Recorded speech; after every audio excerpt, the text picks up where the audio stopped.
We've heard all the apocalyptic prophecies. We know all the terrible statistics.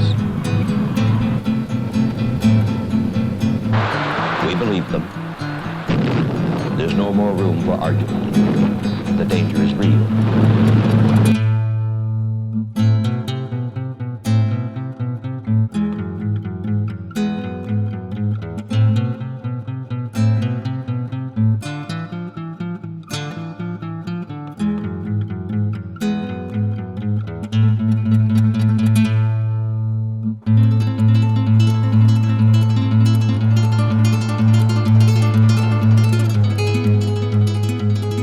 Energy Steering Committee was created by the Select Board in 2008, and our job is to advise the board on energy policy for the town. And then we hired our first VISTA volunteer a couple of years ago, and were able to complete an emissions inventory, not just of municipal buildings, but of the entire community. So everybody's homes, everybody's cars. It was the first time that we could get a picture of what our carbon footprint is as a community.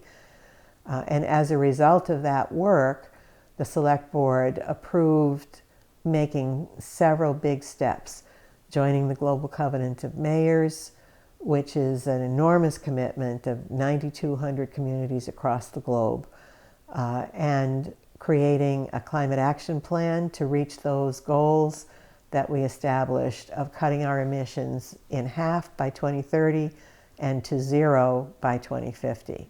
That was setting us up for the next phase, which is getting the community really involved in the process.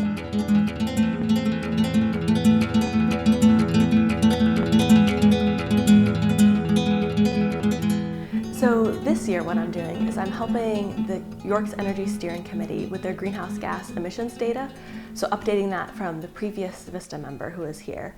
And I'm also working to do research and background work on how to do an equitable climate action plan. So one of the things is the prior AmeriCorps VISTA member did a study on the energy burden. So what percentage of people's income goes towards paying for energy, and found that for low income members of our community, it's much higher. So we're very conscious of the fact that often low-income members of our community are paying a much higher percentage of their income towards energy costs. So one thing we're being intentional about is, as we try and make these transitions towards clean energy, we want to make sure that we're asking people, what are your energy bills? How best can we help you be able to afford your energy while also making it green?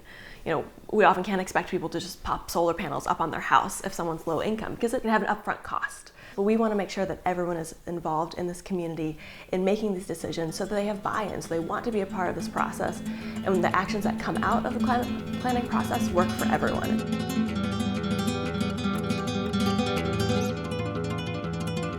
On the ground is where it happens, and on the ground is where it's getting done right now.